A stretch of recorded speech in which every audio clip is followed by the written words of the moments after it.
γαμπardίνες, ενώ οι αντάρτες φορούν στολή που έχει μείνει μάλλον από την Βαλκανία.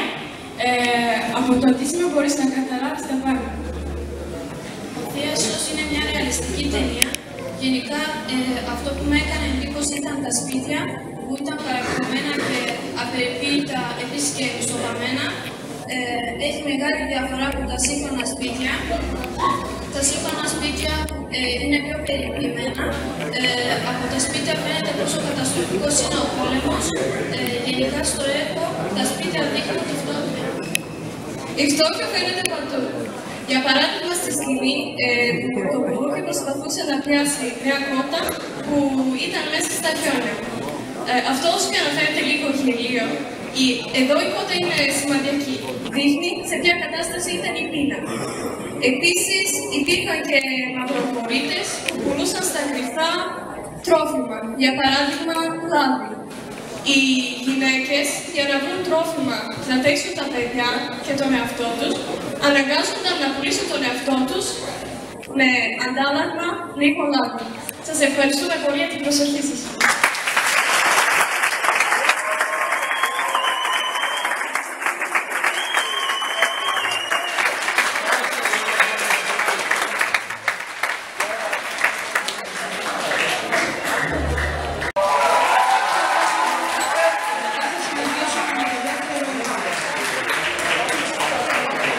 Παρακαλώ να μην φύγετε, γιατί όποιες ομάδες παιδιών θέλουν θα φωτογραφηθούν στο τέλος μαζί με τον ζωγράφο. Θα γίνει η απονομή της αφίσας για κάθε σχολείο και τα αναμνηστικά της συμμετοχής των μαθητών.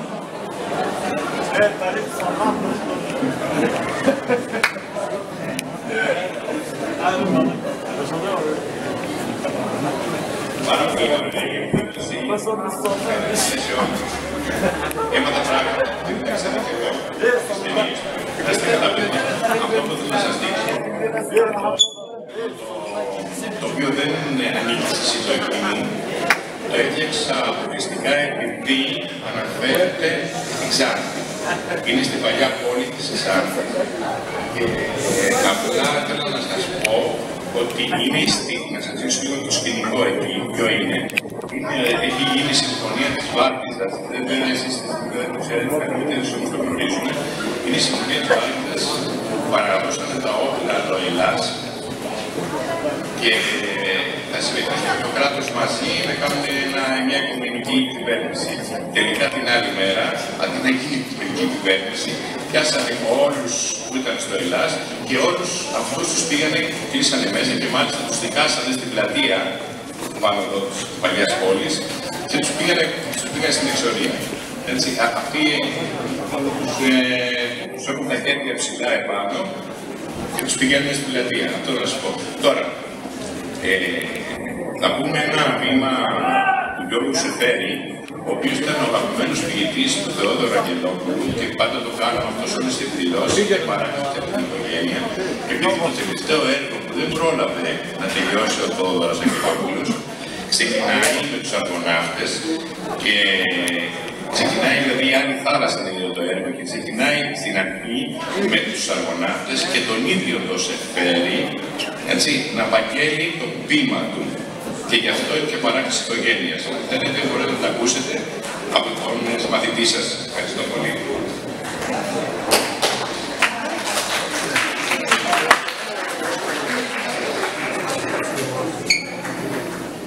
Και ψυχή είμαι λιγνώσεστε αυτήν, εις ψυχήν αυτή βλεπτέω.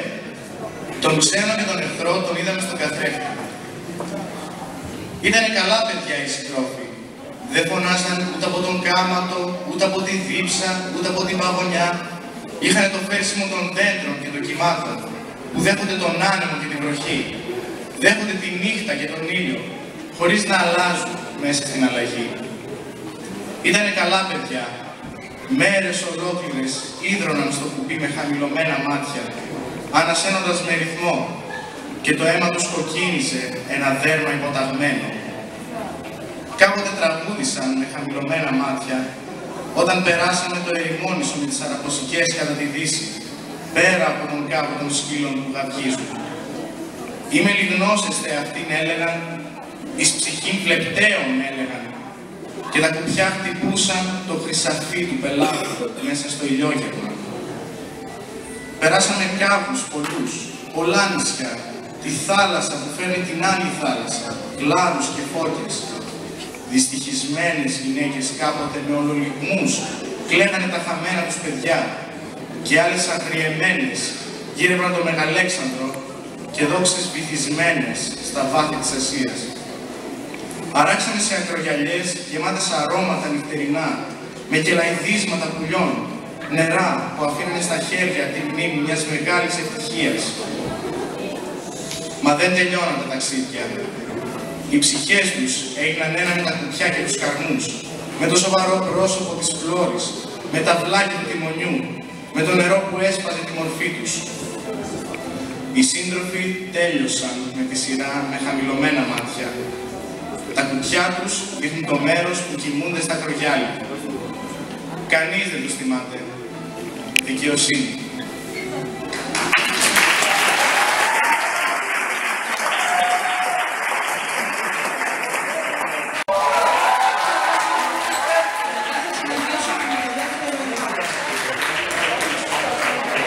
Παρακαλώ να μην φύγετε, γιατί όποιες ομάδες παιδιών θέλουν θα φωτογραφηθούν στο τέλος μαζί με τον ζωγράφο. Θα γίνει απονομή της αφίσας για κάθε σχολείο και τα αναμνηστικά της συμμετοχής των μαθητών.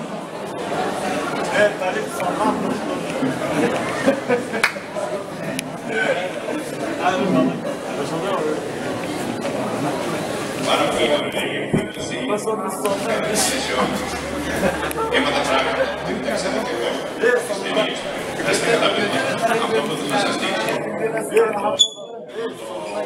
το οποίο δεν ανήκει στη συλλογή μου, το έφτιαξα αποκλειστικά επειδή αναφέρεται στην Ξάνθη. Είναι στην παλιά πόλη της Ξάνθης. Απλά θέλω να σας πω ότι είναι η στιγμή, να σας δείξω λίγο το σκηνικό εκεί, ποιο είναι. Έχει γίνει η συμφωνία της Βάρκηδας, δεν εσείς δεν το ξέρετε, καλύτερες όμως το γνωρίζουμε. Είναι η συμφωνία της Βάρκηδας που παραδώσανε τα όπλα το Ελλάς και θα συμμετέχει το κράτος μαζί να κάνουν μια οικουμενική κυβέρνηση.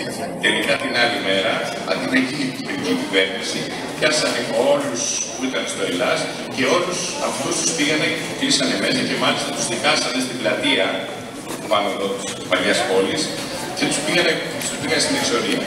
Έτσι, αυτοί τους έχουν τα χέρια ψηλά επάνω και τους πηγαίνουν στην πλατεία. Αυτό να σας πω. Τώρα, θα πούμε ένα βήμα του Γιώργου Σεφέρη, ο οποίος ήταν ο αγαπημένος ποιητής του Θεόδωρου Αγγελόπουλου και πάντα το κάνουμε αυτό σε όλες τις εκδηλώσεις και παράξεις και από την οικογένεια.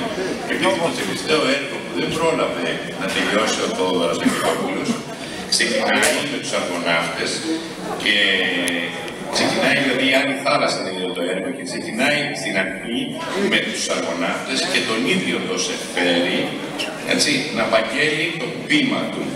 Και γι' αυτό είναι και παράξεις οικογένειας. Αν θέλετε μπορείτε να τα ακούσετε από τον μαθητή σας. Ευχαριστώ πολύ.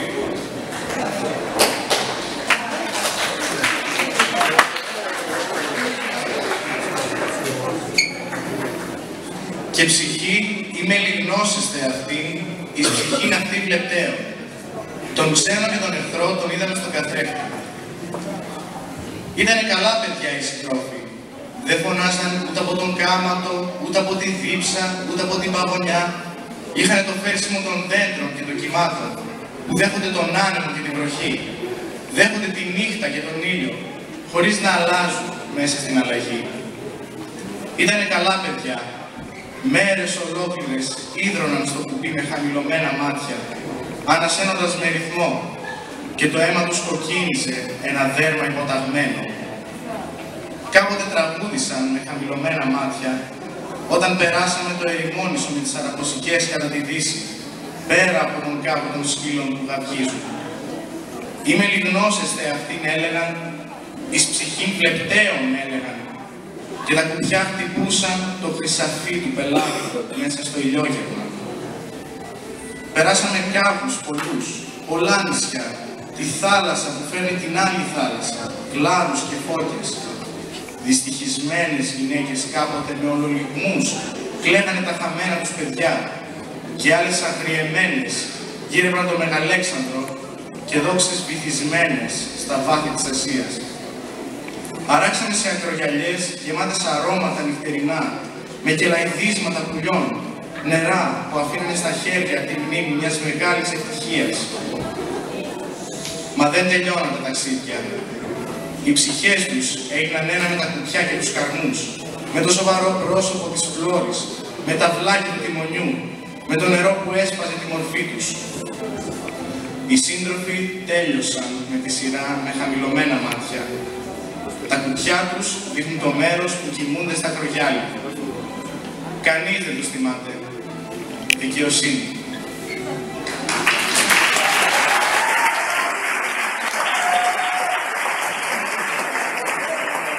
Που πρόσφατα έχει παραιτηθεί. Μόλις έχει παντρέψει την κόρη του με ένα στρατιώτη και ακολουθεί το γλέντι. Το γλέντι που από το μεγάλο μακρόστενο τραπέζι με το λευκό τραπεζομάτιλο στην αυλή του σπιτιού μεταφέρθηκε μέσα στο σπίτι γιατί μια κρύα ανοιξιάτικη βροχή τους ανάγκασε.